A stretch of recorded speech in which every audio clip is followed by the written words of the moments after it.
talk about pressure, needing to have all eyes and patient or impatient bodies waiting for you to figure out whatever you're needing to troubleshoot. So well done, tech folks, and welcome officially everyone to the Northside Mayor Candidate Forum, co-sponsored by the Northside Planning Council and Northside Business Association. And so we have representatives from each group who have been volunteering and also are going to be asking questions for us of the candidates from those that have been submitted. So just want to say hey, all right.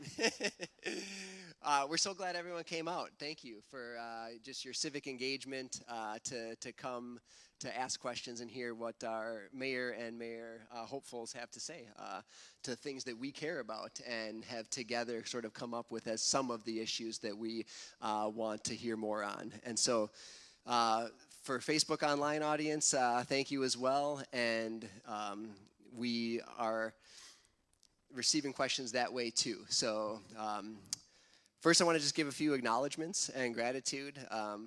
Thank you candidates for coming. I know you guys have been doing this a lot, and this fit in for at least one of you a day meeting the president and sharing stage there. So a lot going on our calendars, but glad that you guys could come out. Really appreciate you valuing being with us. And to everyone here in the door, thank you for coming. Really appreciate your presence. And to Door Creek Church North, they're letting us use this space. There aren't very many large enough meeting spaces on the north side. Is kind of a continuous search that we have had. And Warner Park, where we have traditionally had these events, was already booked for the size of the audience that we had. So really appreciate Pastor David and Door Creek making this available to us tonight. Let's see, I made a plug for the cookies, but thanks to our very own Feed Kitchen bakery staff. Those are, hopefully you're all familiar with these cookies already, or some form of feed, tasty treat, but do continue to support if you like sweets and have a propensity for baked goods. Keep supporting Feed, because I can tell you firsthand that there's great, just work happening in just food business creation, incubation, job training, while making delicious snacks that we all get to enjoy. So thank you to Feed Bakery for the snacks, and River Food Pantry for the water. Thank you, Rhonda. All right, just moving on, a couple housekeeping notes for us. I told you where the bathrooms were informally through that door down the hall and to the right. And as always, I just ask you to double check and make sure your phone is silent or off. That would be wonderful.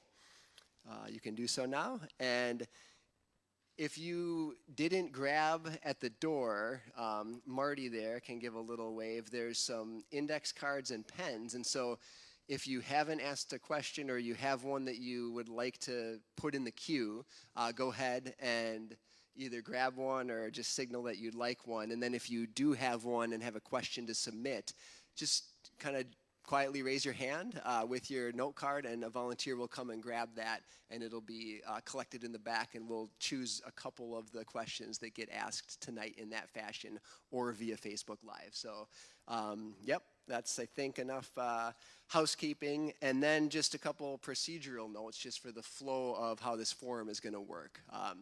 And so the candidates all have 6 questions in front of them. They're going to have 2 minutes each to respond to each of the questions. We've got a timekeeper, Ryan. Thank you for doing so. And I will gently but firmly sort of cut our speakers off if they're going over the 2 minutes, just to keep it fair and keep it flowing.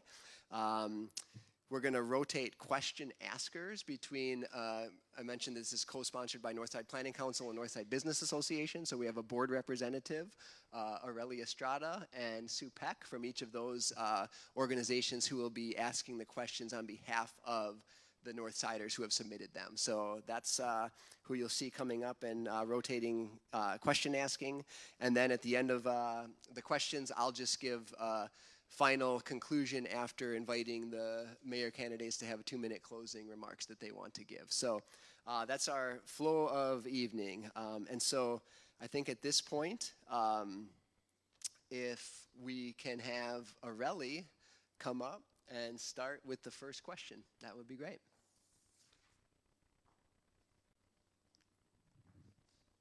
Gracias, Justin. Thank you. Bienvenidos a todos. Welcome, everyone. So we're going to start off with question 1 under the housing category. How will you approach the creation of housing in response to our city's housing crisis, specifically on the north side of Madison? Please speak to your plans, policies, and ideas related to diversity of housing types, affordability ranges, age and audience targets, zoning proposals, and whatever is most relevant on your housing agenda. So we'll start off with Satya. Thank you. Let me just start by saying thank you to all of you for choosing to spend your evening with us, and to the Business Association and the Planning Council for organizing. I really appreciate it. And I hope you all will forgive me if I say that this is only the second most exciting thing that's happened to me today.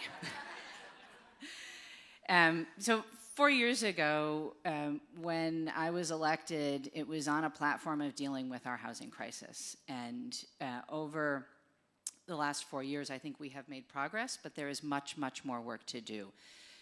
A little thing called the pandemic interrupted a little bit, but we have doubled our affordable housing fund, the amount of money that is going into that work. We have permitted, just in 2022 alone, over 4,000 new units of housing in the city, and a number of those downtown.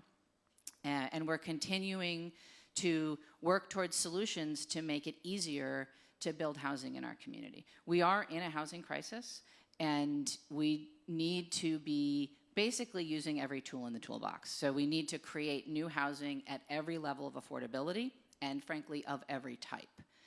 And by type, I mean big buildings, small buildings, backyard cottages, you name it. But we have to do that in a way that is sensitive to the context of the neighborhood in which that housing is being created. So every neighborhood needs more housing, but it depends on the neighborhood what kind of housing that might be. I'll finish by saying I think it's really important for us to not just be creating more rental housing, but to be creating opportunities for ownership as well. That's much more difficult in this housing market and this economy, but it's something that I'm dedicated to working on and that my staff are actively working on right now. We've done it at a small scale, but we need to do it at a much larger scale. Thank you.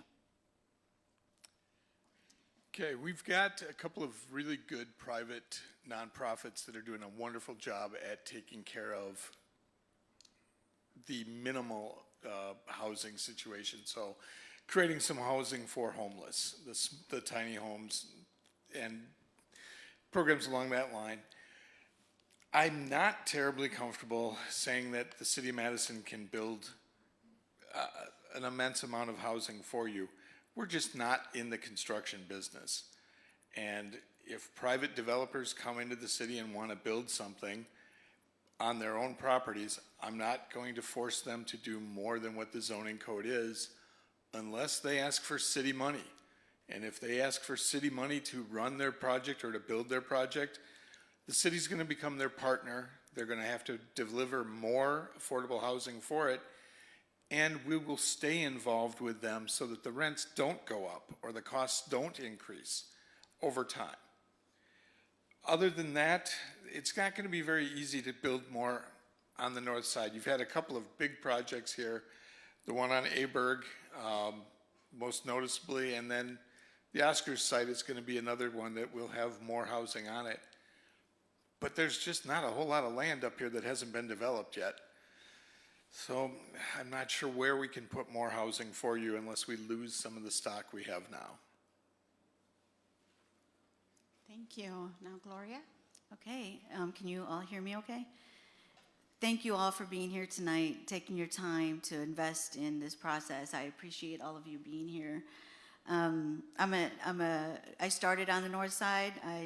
My family started at Kennedy Heights, and I lived in Vera Court, so this is really like home to me. And my brother's back in the room over there.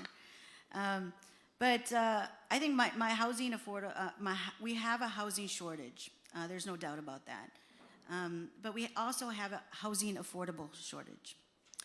And so we have to keep in mind that we keep building housing that people cannot afford. And so it's all combined with economic development, right? We have to build jobs that pay a living wage for people to afford housing. As part of my housing plan is to bring together a mayor's housing advisory team, and that's going to consist of developers, realtors, neighborhood associations, planning councils, so there's no surprises in building housing. And we're going to use all the tools in our toolbox. We're going to go through the city process, look at barriers to development of housing within our city process to ensure that we're building faster. But we're also building, we're not making decisions, having unintended consequences by making zoning changes that is currently happening right now.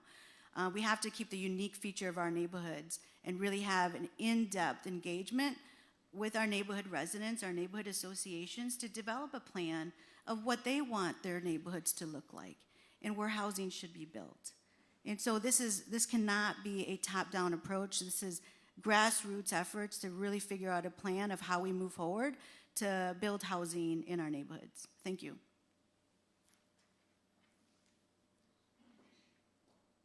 Thank you very much. The next question is on public safety. We know that while some crime stats are encouraging, other crime indicators are not. There is a lot of talk and attention on public safety and law enforcement items such as police-worn body cameras, license readers, and street cameras, the county jail proposal, and more.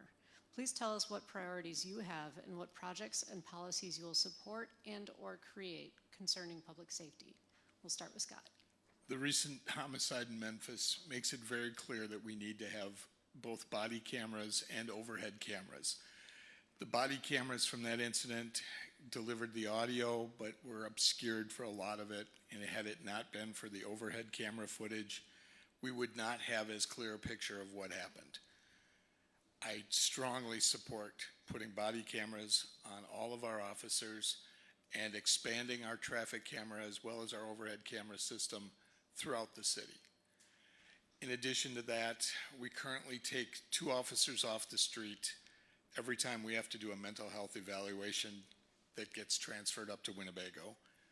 That means 2 cops are off the street for 4 hours. We already go on priority only calls at least once a day, which means only serious calls get responded to. If you call in a suspicious person, you have a car accident, vandalism, there's not an officer available to come to your house. So I want to change that transport system into a system where the person gets transported in a more comfortable vehicle than the backseat of a squad car with a mental health professional and either an EMT or just a professional driver.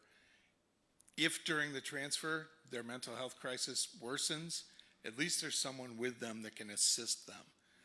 And at the same time, we keep 2 more patrol officers on the street. I'd love to expand the police department, but unless our budget gets better and the state starts sending back shared revenue, I don't think we have it in the budget to expand. You ready? As mayor, I'm going to develop a mayor's violence prevention, Office of Violence Prevention in the mayor's office. And we're going to have a comprehensive approach to deal with public safety, identifying trends. I do support body cameras as well. I have been speaking at city council meetings to implement body cameras. It is essential in this day and age to have them. The Office of Violence Prevention is going to continue the good work that I started as deputy mayor in the city, where we started the public health response to violence. I led and started the community safety intervention team. And we have to ensure that we are getting to the root issues of violence and identifying trends.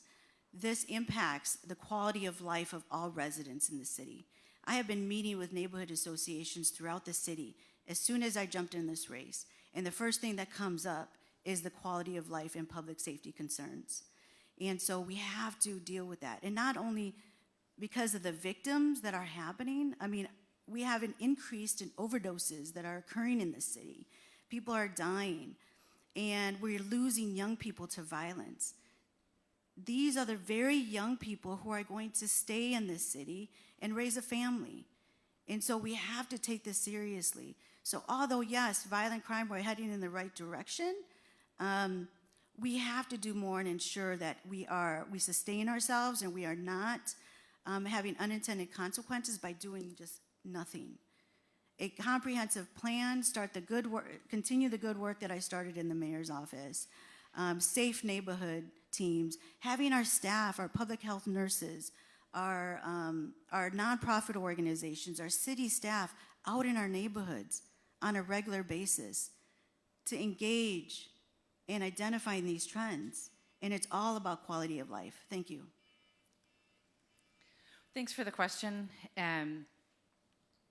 The pandemic had a number of negative impacts in addition to the obvious public health ones. And one of those is the impact on public safety and the very disturbing increases in gun violence and car thefts that we saw and have seen in our community.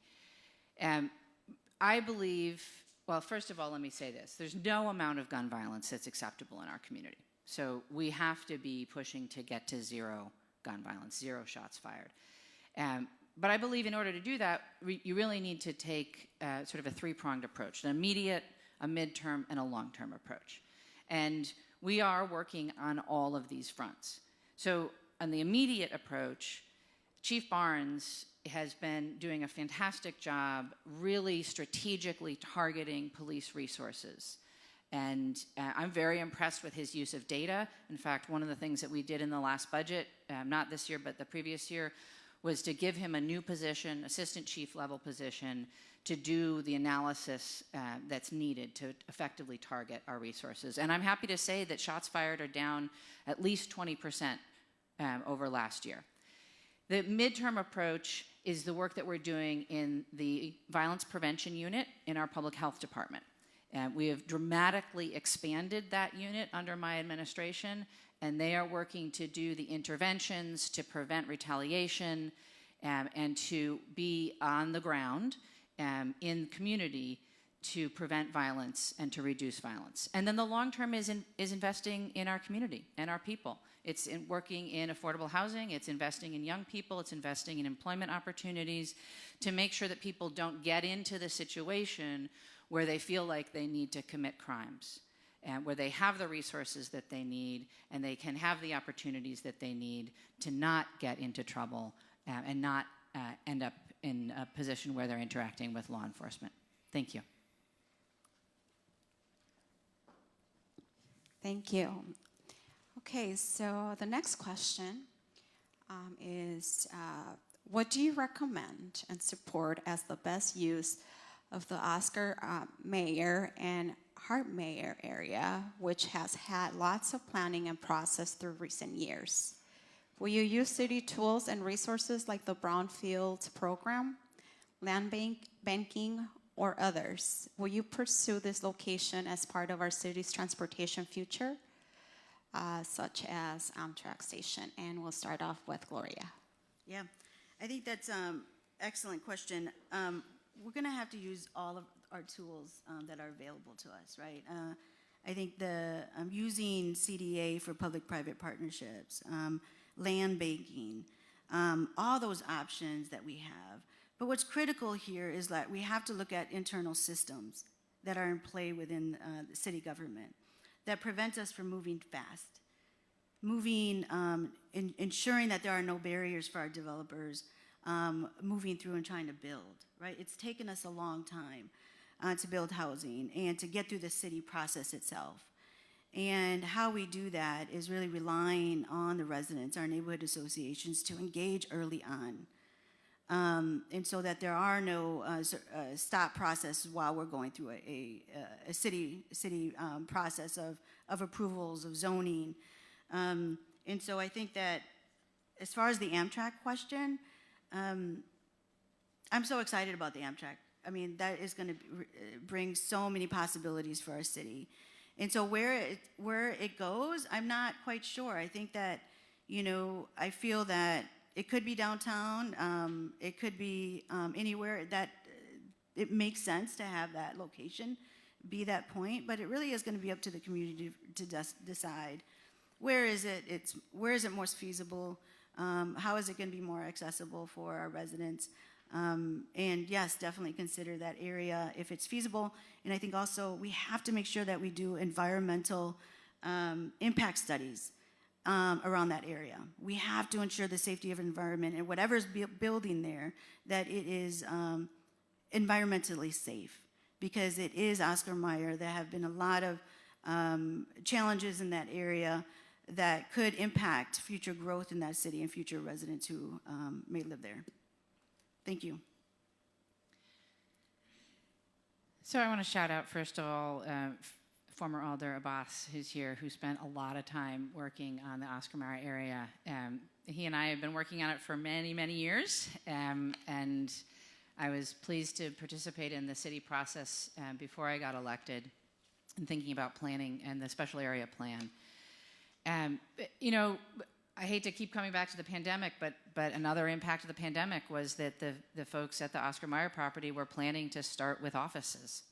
And that was going to be their kickoff to redeveloping the site. And unfortunately, we just don't need more office space post-pandemic. And so they're really going to have to reset. But we've been meeting with them all along and trying to understand what they need and how that vision is changing and how we can support the redevelopment of the site. I don't think land banking is appropriate for this site, but I do think that we're going to do everything we can to facilitate a public-private partnership to get the site redeveloped, including potentially using brownfield funds. And we're already applying for more brownfield funds, which is going to be an important part of making sure that the site gets cleaned up as it's redeveloped. I think that's really absolutely crucial. In terms of Amtrak, we're in a process to site a station, so I don't get to pick a favorite yet. But let me say that I think there are many advantages to this area of town, one of which is that we will be running the north-south bus rapid transit line right nearby. And I think that's a crucial connection to connect the passenger rail with the bus rapid transit.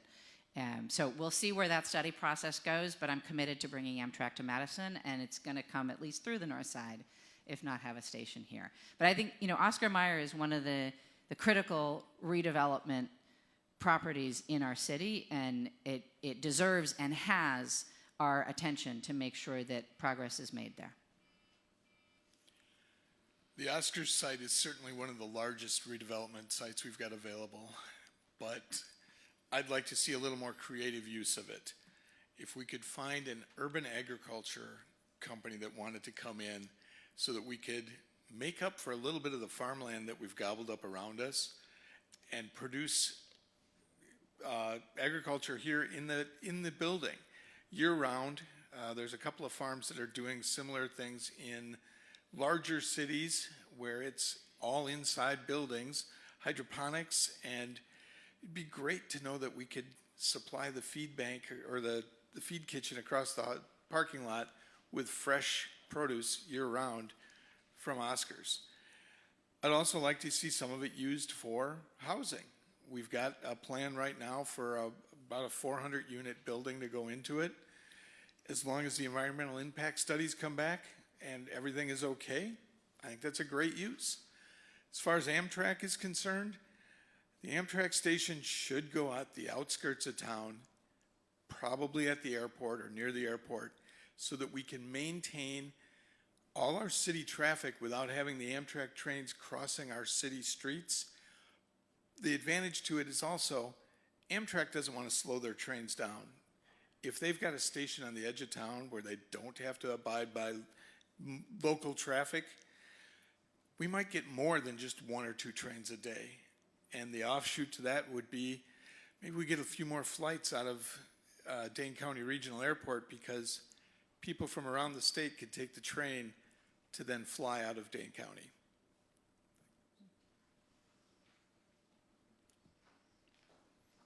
Thank you.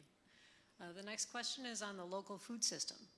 Building on lessons learned from the pandemic, what can the City of Madison do to bolster our local and regional food system to avoid or quickly bounce back from disruptive events? And how much of a priority is our local food system to you? What ways do you envision supporting initiatives and efforts such as the public market?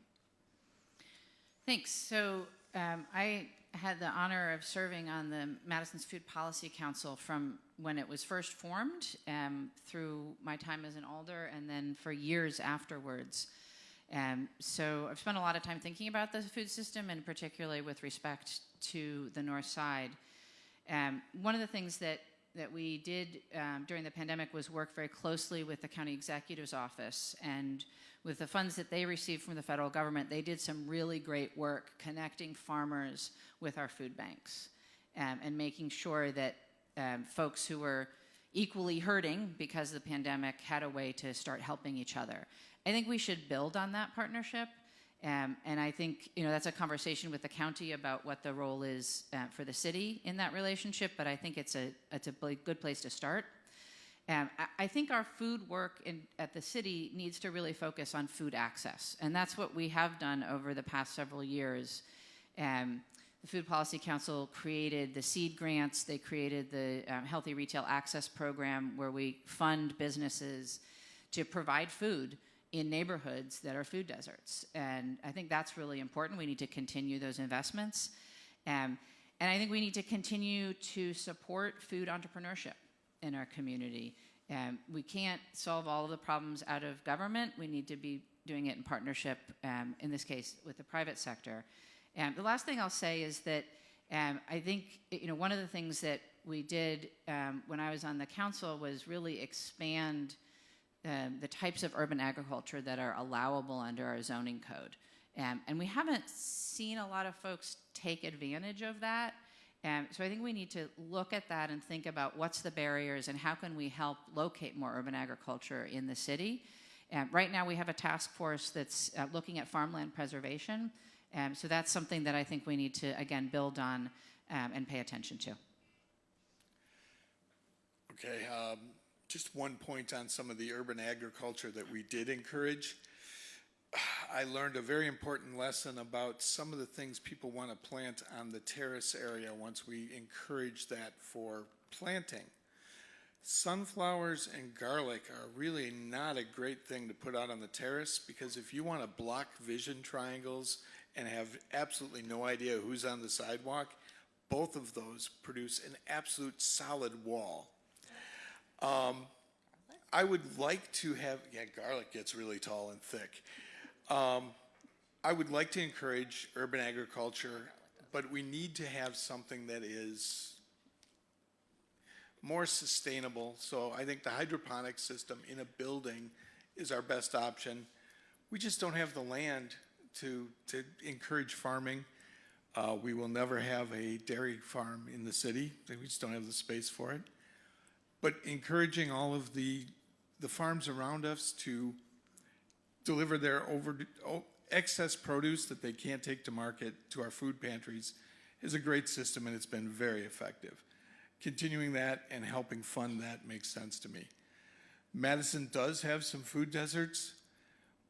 We also have more restaurants than any other place I've ever been. So we do have a good food supply here. It's just getting it to the people that really need it the most. Thanks. So I think I speak from personal experience in struggling as a young person with food insecurity, growing up on the north side of Madison, Kennedy Heights. I remember having Motiers down the street. I don't know if anybody's here remembers Motiers, right? It was a place that we went to for food. That was the only place. And I still continue north side of Madison as a food desert. And it's even worse now with the rapid redesign of the transit system, where it's not accessible to ride a bus to, I think it's Kohl's or Shopko in that old Shopko, Cops. And so we really need to do something about it. When I was in the mayor's office, we had a food policy coordinator. It was very effective for us. And so I think we have to do better. I think the food policy coordinator really helped us, and I'm not sure whether I would, as mayor, bring them up to the mayor's office again, but we have to elevate that position. And we have to build a grocery store that's affordable over here on the north side. I mean, that is a no-brainer. Like, why do we not have a grocery store that is affordable on the north side? As mayor, I'm going to work, and that'll be one of my many priorities in making that happen. And the public market is a great opportunity for us. And it's part of my economic development strategy to really make the public market accessible to our small and minority-owned businesses. And so I think farm agriculture is all very important, but the reality is that our families are struggling every day with food insecurity, and we need to get the resources to them on the north side. It's not it is something we have to do. It's not a choice for the residents of the city. Thank you.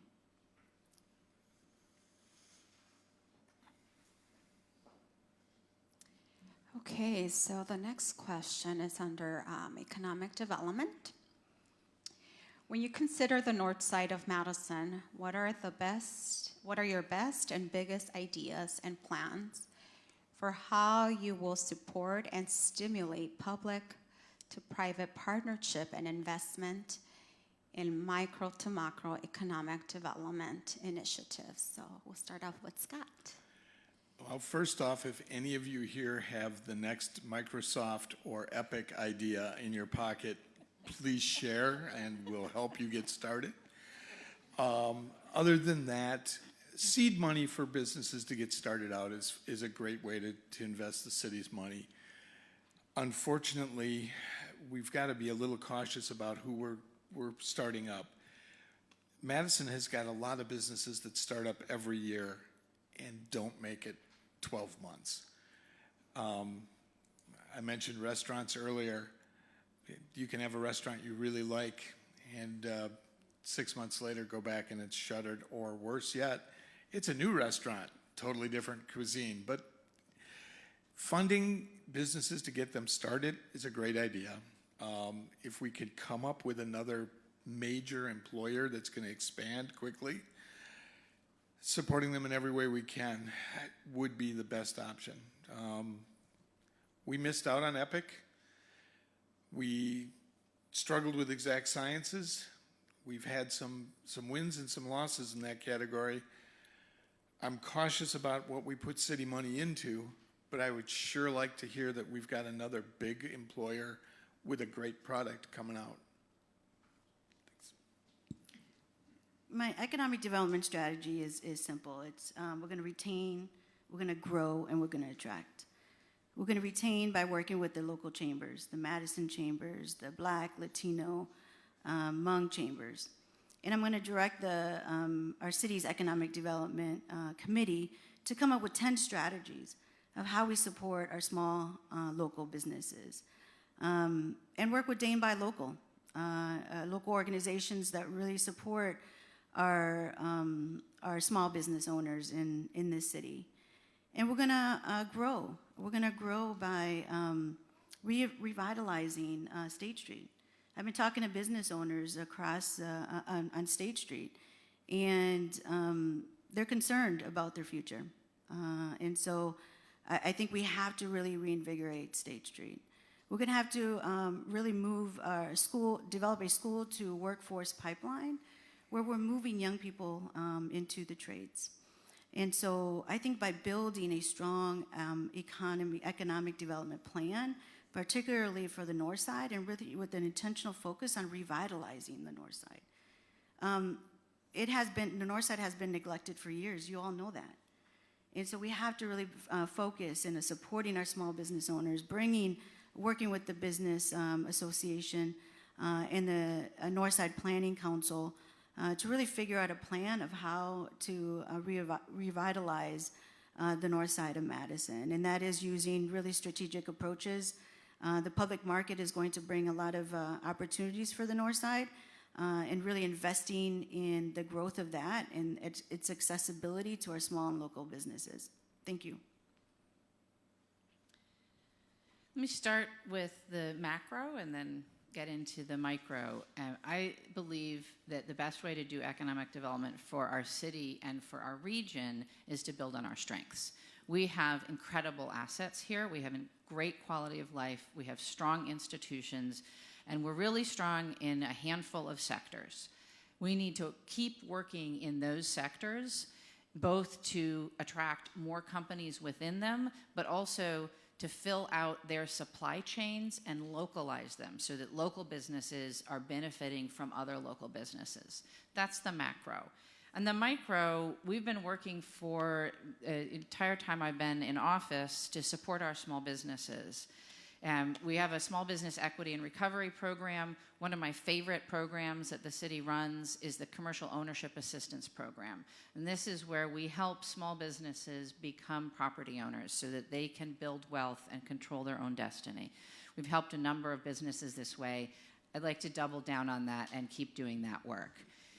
We have worked closely with our ethnic chambers, the Hmong Chamber, the Latino Chamber, and the Black Chamber. In fact, we started funding them during the pandemic so that they could do good work with their memberships. We are a Kiva city where we do microloans for startup businesses, which is very exciting. I just got my Kiva repayments this week. And of course, the public market is going to be a great asset for economic development on the north side, but I think for the whole city. I think going forward, we need to work with our Office of Business Resources to really analyze where are the barriers to entrepreneurs and starting up new businesses. How can the city help people navigate that process? It's a complicated process. And how do we help people navigate that better? I think there's a lot of improvement there. And specifically for the north side, we've got some big malls that might be really great sites for redevelopment going forward. And so that's something that I've been wanting to do since I was an alder. Let's see if we can get it done. Okay, the next question is on your leadership team. If you are elected mayor, who will be on your team and how will you choose them? And similarly, who are your mentors? Yeah, great question. You know, I think that I'm going to hire people who are smarter than me and who have experience in grassroots organizing, grassroots engagement, really having their pulse on the community so that they can help me make decisions based on the voices of our residents. So they're going to be experts in specific fields. They're going to have experience with engagement. And I think first of all, I want to really, once I become mayor and I'm in the office, I want to assess and really engage our city staff to make sure how they're doing. We've moved really quickly. We've gone through a post-COVID environment and really want to support them and see where they're at.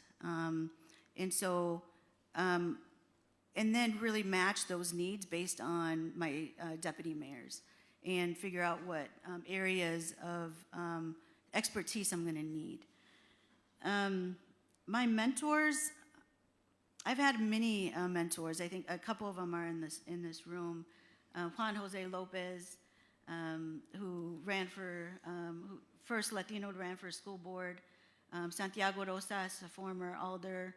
I have Saeed Abbas here. I have Dan Guerra. I have many of my mentors in the room. I think my little brother, who's in this space, a mentor, Amani over here. I pick my mentors based on specific sort of gaps that maybe I have and I don't understand, and I need people to really advise and guide me in specific ways. And that's how I will pick my staff in the mayor's office. Yeah, that's it. Thank you. So one of the things that I did coming in as mayor was really try and tighten up some of our internal processes in the city. I was shocked to discover that there was no process for an annual check-in between the mayor and agency heads. There's no process for every person who works for the city to get an annual check-in. So that's something that I've started, and it's really tightened up our management team, I think, and made us work really well together. I'm going to hire my next management. I actually don't plan to change my management team very much at all. You get 5 deputy mayor positions, and as long as they all want to stick around, I'm going to keep them. But if we have openings, I'm going to do the same thing I did last time, which is put out an open call for resumes and hire the best people. And I think you need a mix of talent and different skill sets in the mayor's office.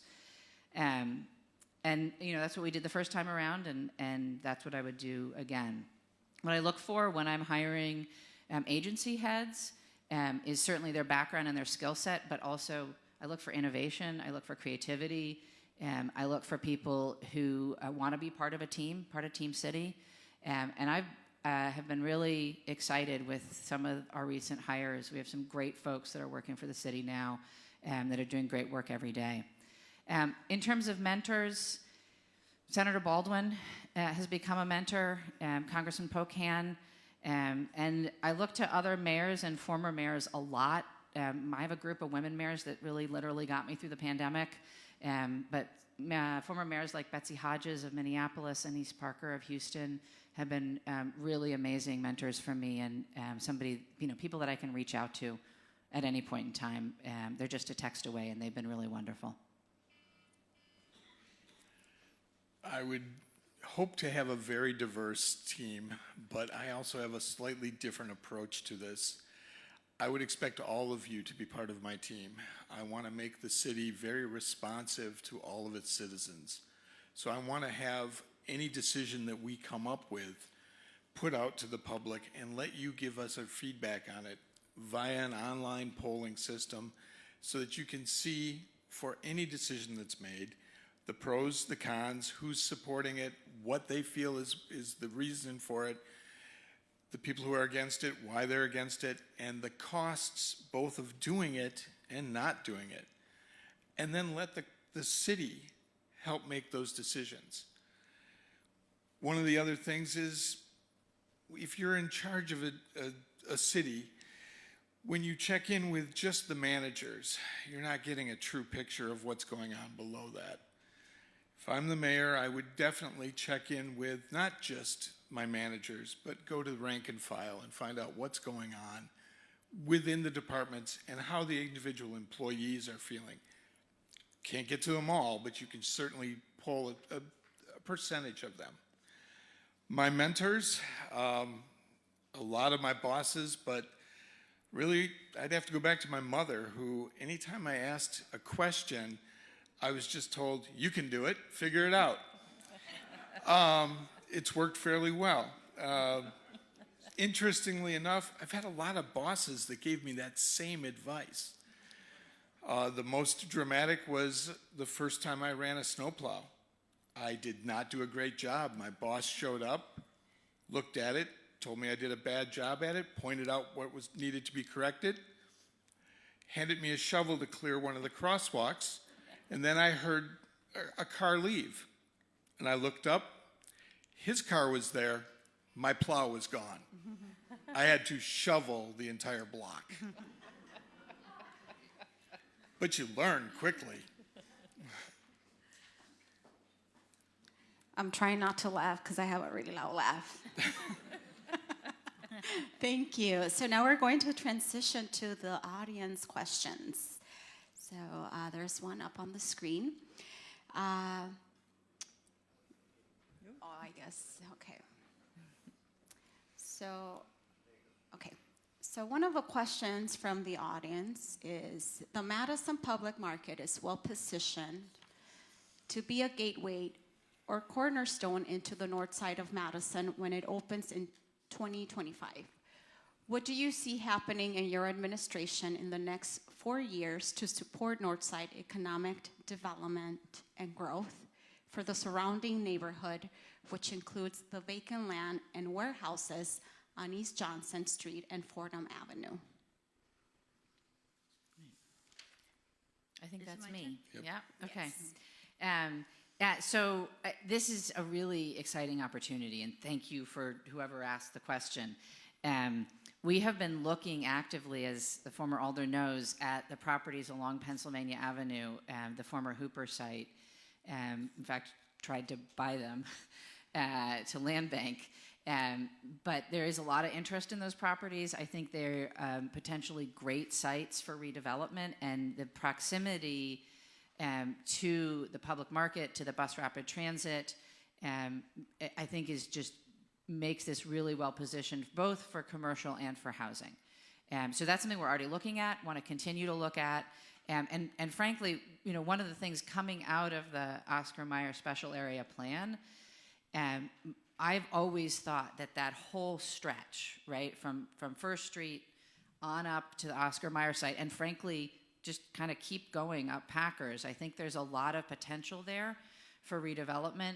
I think that we need to do some of the things that we've been looking at more actively for the Park Street corridor, which is we need to think about land banking strategic sites. We need to think about how do we make sure that we are preventing displacement of folks that live on the north side and of our small businesses on the north side, but also be creating new opportunities for folks to move in and for small businesses to come in. And so that's something that I think, we are working on it on Park Street.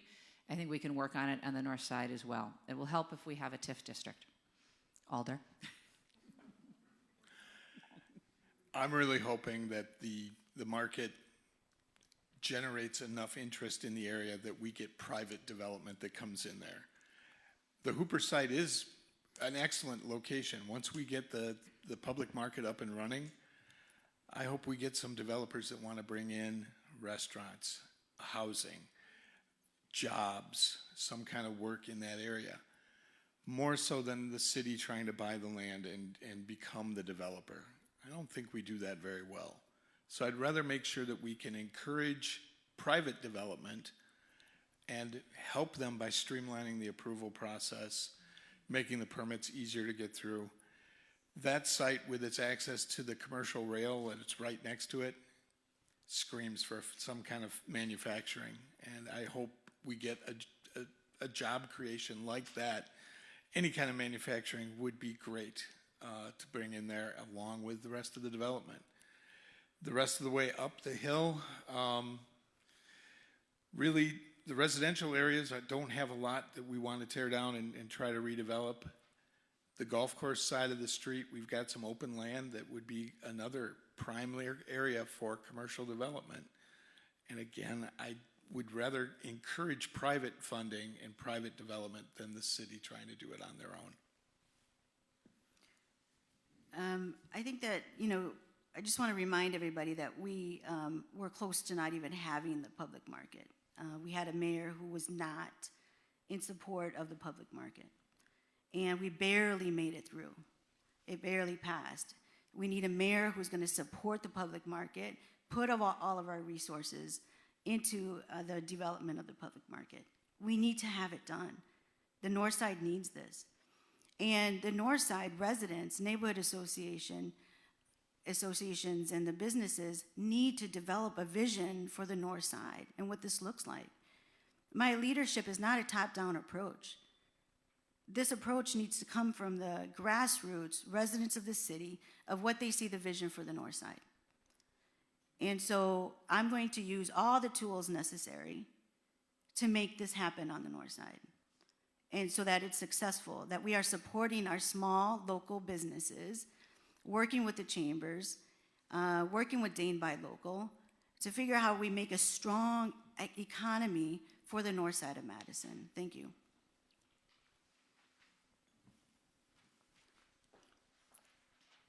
Okay, so the next audience question. I'd like your opinion and thoughts on why the Madison public golf courses are required to be self-funding.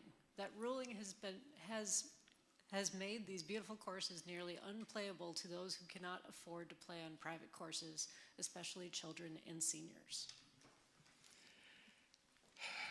Well, the golf courses made money before the city fired all of the golf pros because they made money off alcohol sales.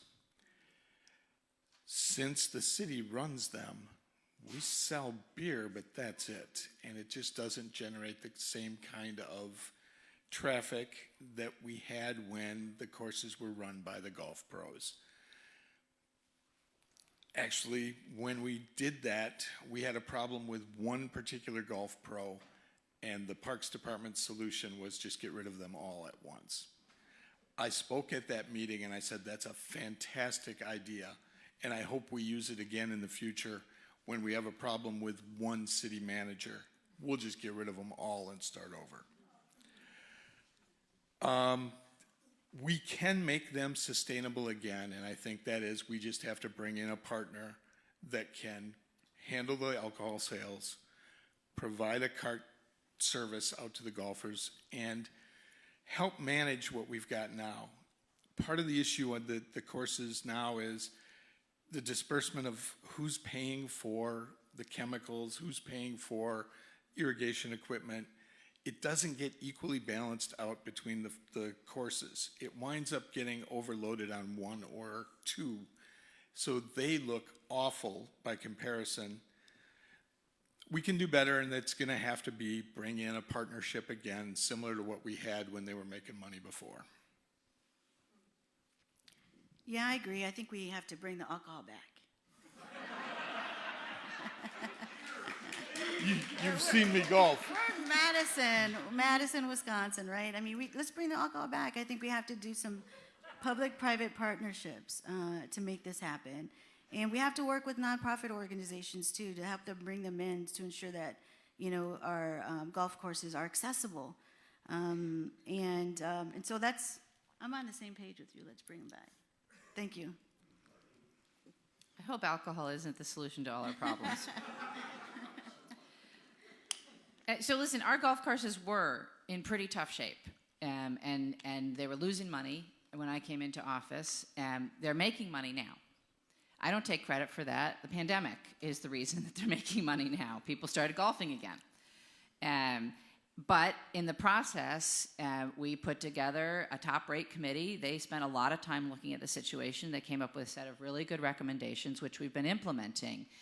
And we are repositioning each of our golf courses. This is going to happen over a matter of years, but the first one is Glen. What used to be called Glenway is now called the Glen.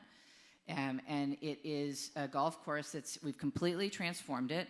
It uses less pesticides, less herbicides, less water. It's a much more natural native plantings, and it's not just for golf anymore. Yes, you can golf there. It's a great golf experience. It's designed by one of the best golf designers in the world. But you can also go there and watch movies and fly kites and take a hike. And so that's the vision, is opening up our courses to our entire community so that everybody can use them and so they have a smaller environmental impact. And we're doing it with private money. The city didn't pay for that renovation. That was paid for with private money.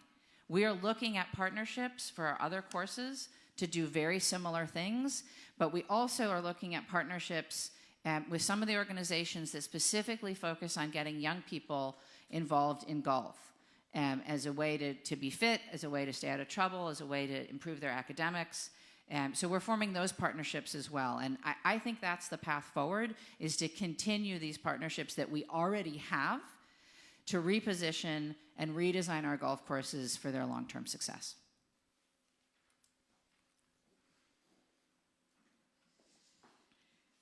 Thank you. All right, another question from the audience. Madison has had issues with flooding. What have you done to resolve this issue in partnership with Dane County? And what will you do to prevent the flooding issue from reoccurring?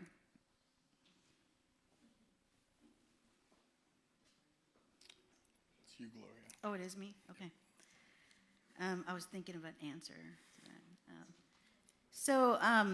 I think we have to plant more trees, right? I think we don't have a plan where we've taken down a lot of trees in our city, but we don't have a plan to replant any new trees. And that's really going to help with the stormwater runoff. And so it's just environmentally responsible, right, to continue to plant trees. I think we have to, actually I was in the mayor's office when the flooding happened. It was over here on the east side of Madison. It was lessons learned from that time. And we have to really protect our environment to make sure that we prevent future flooding in our city. As mayor, I think it's really important to continue to build our trees and replant them and have it planned. I think the plan that we have is from like 2014 or something like that. It hasn't been updated for a very long time. And so as mayor, I will update that and develop our plan from that. Thank you.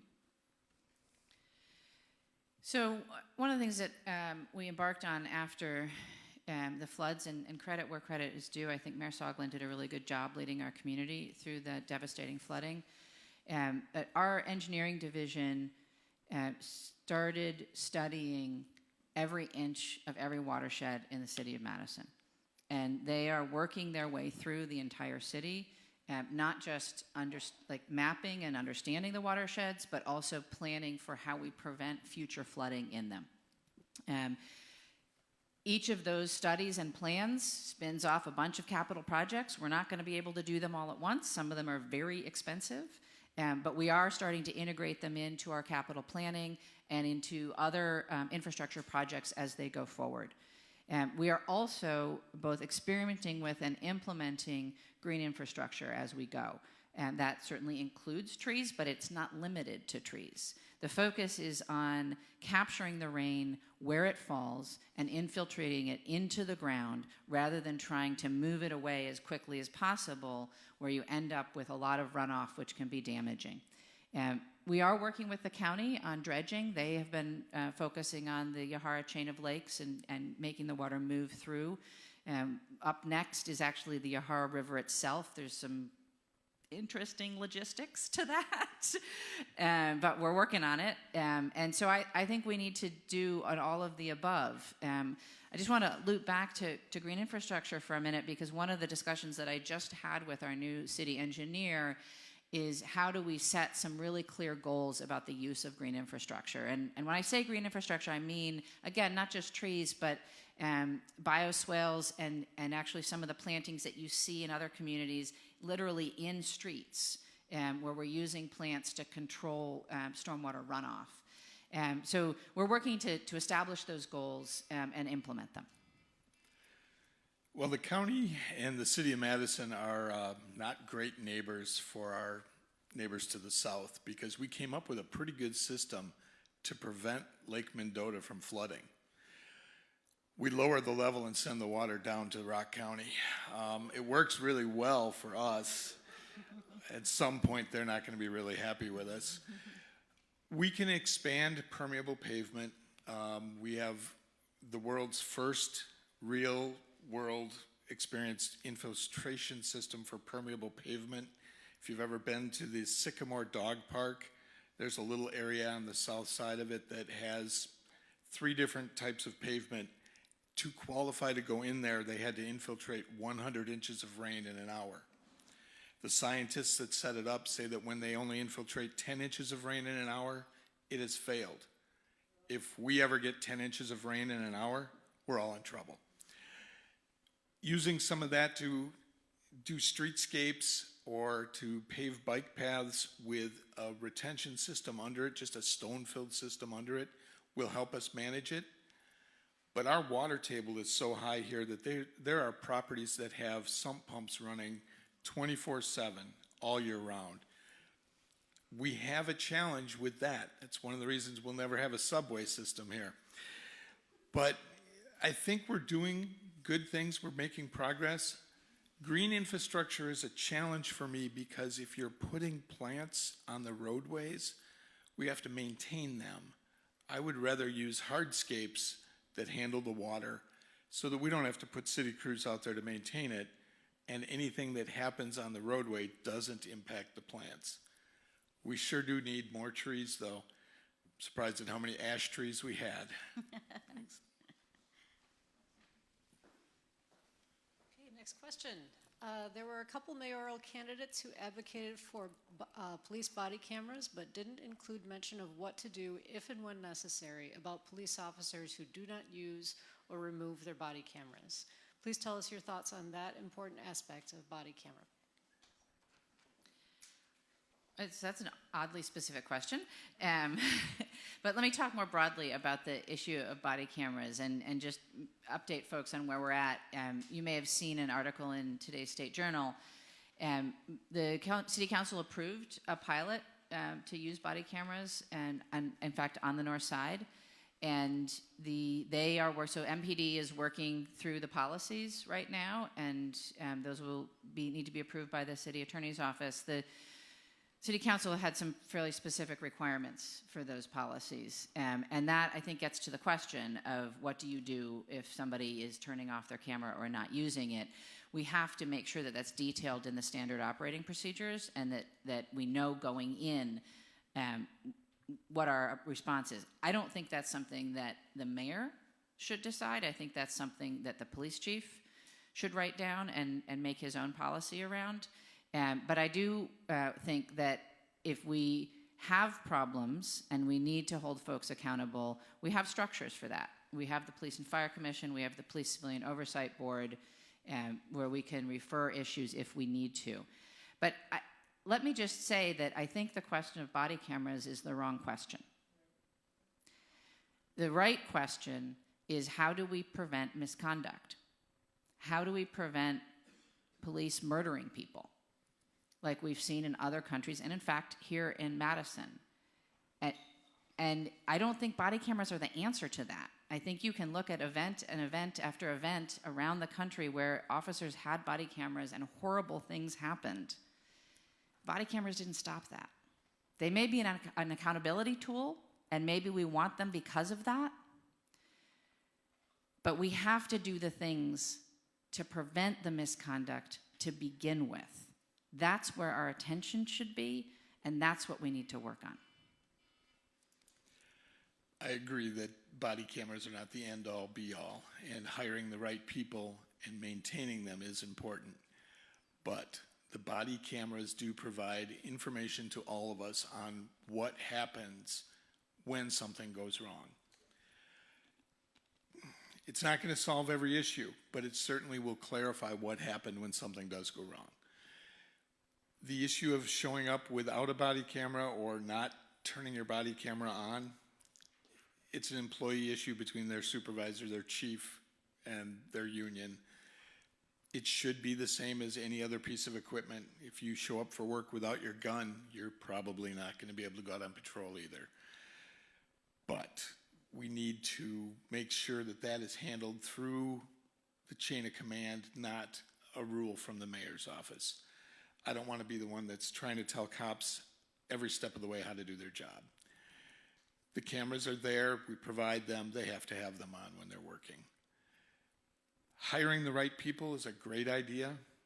We've done fairly well over the years, but we've also made some mistakes. I would also expect the union to step up, and if an officer doesn't have his body camera on or gets caught in the back seat of his squad car naked,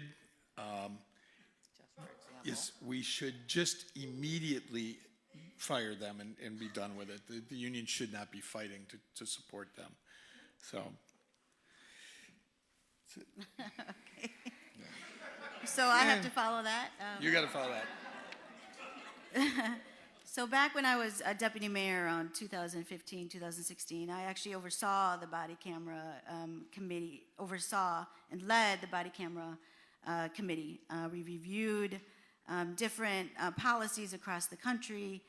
We did our due diligence. It was at that time that the committee felt that body cameras was certainly not a panacea, but that we had to do a policy procedure review committee of the Madison Police Department, review the culture, training, et cetera. And we did all that. We spent $400,000 on that and hired a consultant. And so we're still here today, right? And so it's not an either or. Many times in our city, we always have to think about it's an either or. It's an either or. We can't do both, right? It is ensuring that there's accountability and that the murders of officers do not happen. But that doesn't mean you don't have body cameras, right? It comes together. There has to be accountability, training, transparency, and justice from body cameras, and everything else that in between, right? It's not an either-or decision for our city. I think it is, the time is now. I think we have to set policies and procedures around the use of body cameras, and we have a disciplinary process to ensure that those who are not using it appropriately are disciplined. It is an extra tool for us in our toolbox. It's not the be-all, end-all, but it does protect our Madison Police Department, and it does protect the residents of this city. We had NAACP, we had Urban League, we had many residents who are mostly impacted by police violence, and they're in agreement with body cameras. It's time. The city has to move on, and we've been here way too long. We did our due diligence on a community engagement in making this decision.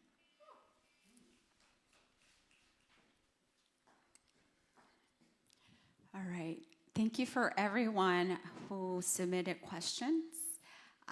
This will be the last question of the night. So, how do you view neighborhood centers as part of public safety? What is or has been your plan to have them operating at full capacity? Well, neighborhood centers and neighborhood resources teams are a great asset to the city. The challenge I have, and I have been on every NRT at one time or another, is we don't get the residents active in those NRTs. It winds up being city staff and commercial interests meeting to discuss what the neighborhood needs, not the residents. We have to find a way to get the residents involved in the NRT system and let them run programs at their neighborhood centers so that we can get more interest, more use out of what we've already built and provided. And make that neighborhood resource team do what it was originally set up to do. Be a resource to everyone in the community so that the team that works at Vera Court can meet with the residents of the area and find out what needs to be done in School Road, what issues they have that they want to address in that area, instead of city staff trying to review reports and records and make the decisions. In other words, all of you need to help and step up and be part of what uses those neighborhood resources, the centers and the resource teams, to make them effective and efficient. Yeah. I think neighborhood centers are critical to public safety in our neighborhoods. But we have to really look at who works and who staffs the neighborhood centers. I think as CEO of Briar Patch Youth Services, I quickly learned that we had to hire people with lived experience who reflected the kids that we served. Because if we're really gonna try to bring in kids who are vulnerable to violence, who are committing violence, who are out there with nothing else to do, right? We have to show them a different way, a different path. And we have to have people who reflect them, who have been there to mentor, to guide. And we can't easily, when they misbehave, that we're gonna kick them out and they're done, right? It's gonna take a lot of time and energy and commitment to support our young people today. But I'm telling you, if we invest in people, our young people today, it's gonna be an investment in our future. Because those are the very young people who are gonna stay in our city. They're gonna raise a family, and we have to invest in them today. And so we have to put all of our resources, is my time up? Resources into supporting our most vulnerable young people in our neighborhood centers. It can't be just the nice, well-behaved young kids. We have to take the hardest, those who are in trouble. I know because I've been there. And it takes a mentor. It takes a mentor who's gonna say every day to them that it's not too late, that you can get it together. And those are the kind of people we need working at Warner Park. And we did that when I worked in the mayor's office. We really changed the culture of Warner Park so that young people could be there. And we can't save everybody, But we can save a whole bunch of kids by providing a space for them, like Warner Park. Thank you. It's a great question, whoever asked it. Thank you. I think neighborhood centers are such an important asset for our community and definitely play a role in long-term public safety. The North Side is blessed to have a lot of really great neighborhood centers. In fact, I think probably more than any other side of town.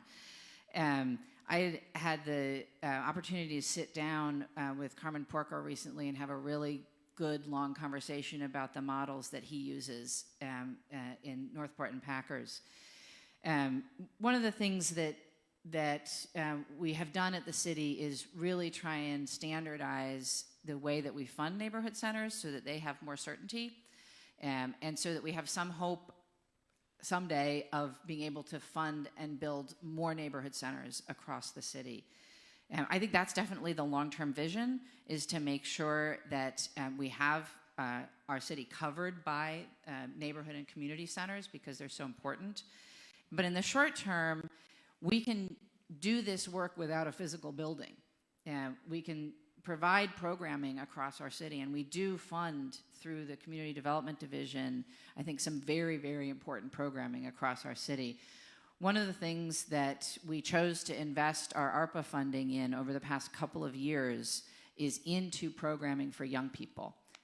We served 900 young people over the past 2 summers, connecting them to programming and to employment opportunities.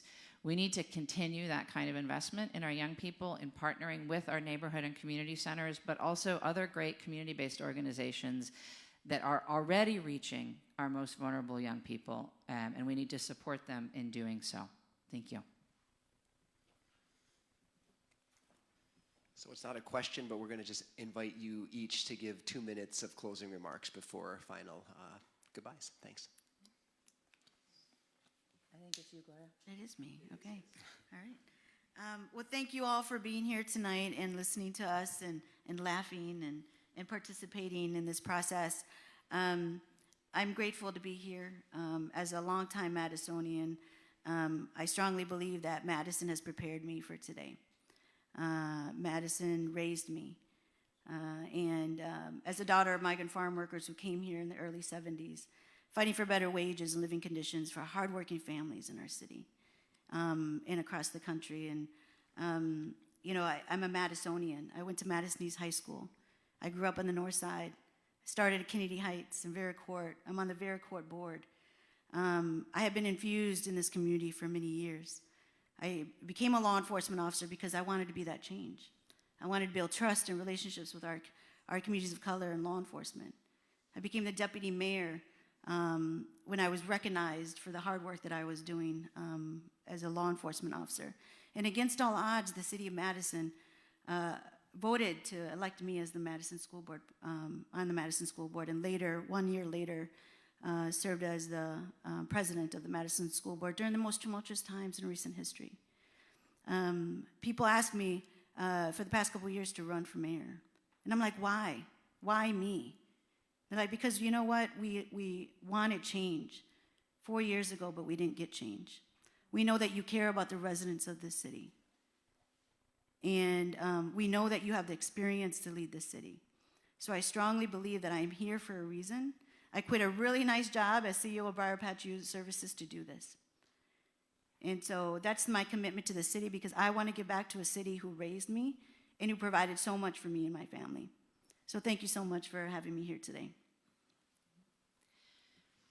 Thank you all for being here, for taking your time. Thanks to the MBA and to MPC and to the folks running tech. You did a great job, and to our timekeeper. You know, 4 years ago, Madison voted for a mayor who would take our housing crisis seriously, who would finally bring rapid transit to our community, who would tackle climate change, and who would bring a focus on racial equity into everything that the city does. Despite the pandemic and everything that's happened since, I've delivered on those promises. I will keep working on those issues, but I will also work on the problems that face us today: public safety, equitable economic development, investing in our young people. These are new priorities for me. I am proud of the way that our community came through the pandemic, and I know that we can continue to grow out of it. And I'm looking forward to doing that together. I invite you to learn more about me and my campaign at satyaformadison.com. I ask for your vote in the primary on February 21st, and then hopefully again on April 4th in the general. I'd be happy to stick around and talk with any of you if you have questions afterwards. But please, whoever you vote for, please vote. And please vote for one of the progressive state Supreme Court candidates. That is the most important election that's on the ballot this spring. We have got to flip that seat. So please, please, please make sure that you vote. I'm confident that together we can build a better Madison, and I'm really looking forward to working for all of you for another 4 years. Thank you. I am a native Madisonian who has worked for the city of Madison for over 42 years. To me, this is my next job. This is just a job. I don't intend to become a politician. The big difference for this job interview is there's a couple 100,000 people that get to make the hiring decision, and then they get to be my boss.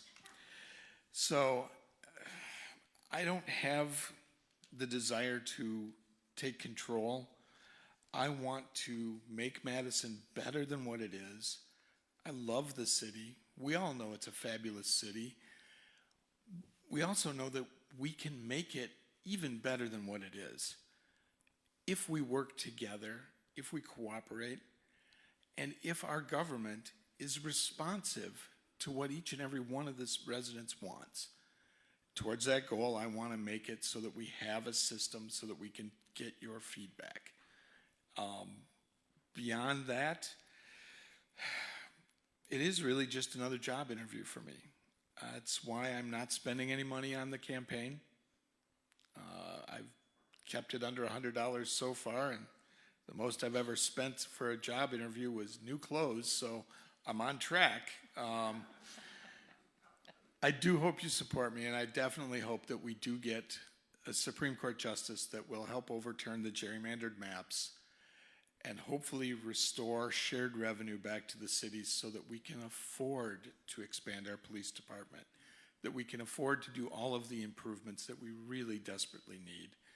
But I also want to partner with our local higher education institutions to help come up with creative ideas on how we can do things for less, and look down to our city employees, rank and file, and have them help us save money in every department.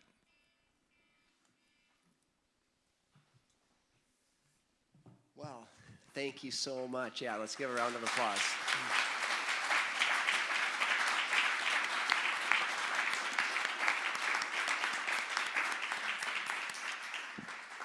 Yeah, we just really appreciate each of you coming out again and sharing some really good, thoughtful questions. Appreciate the questions.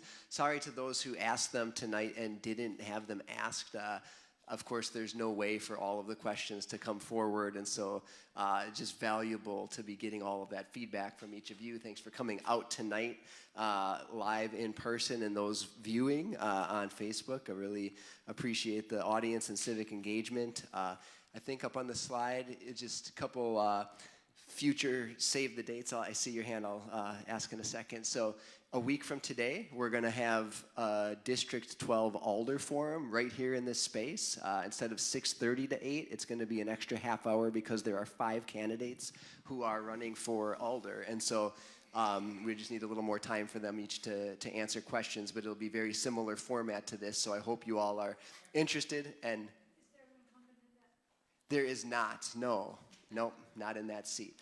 For the District 18 Alder Candidate Forum, March 9th, there is an incumbent, Alder Charles. Glad to see you here tonight. And he will be running again and part of the March 9th one along with Michelle, a challenger. So, yeah, we, of course, you've heard it. We know it. We're out here because we intend to vote. You know, let's all get out to vote for the primary February 21st and the general election April 4th. And I just want to say, just finally, in addition to thanks again for all of you to come, just no matter who gets elected in this, election, I just would encourage us all to remember that as neighbors, as residents, as citizens of this city and community, we each have an opportunity to continue to contribute to positive changes that we want to see happen. And so, yeah, we hope the person that we vote for gets elected, and we hope they do the work that they're committing themselves to. But there's so much power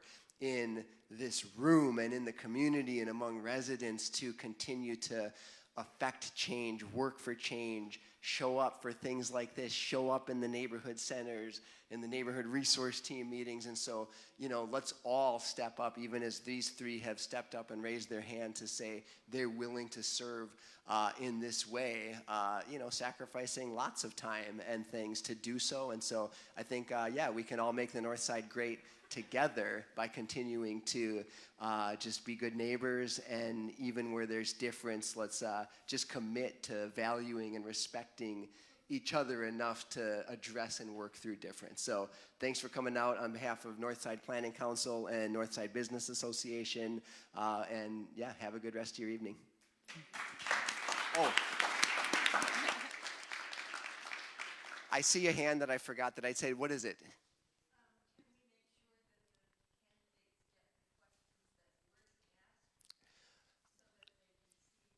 We will absolutely get all of the questions that have been submitted to the candidates, and then, we'll see if there's any follow-up that they offer, or come ask them. Come ask them if you're here in the room. That's great. Yes, thank you.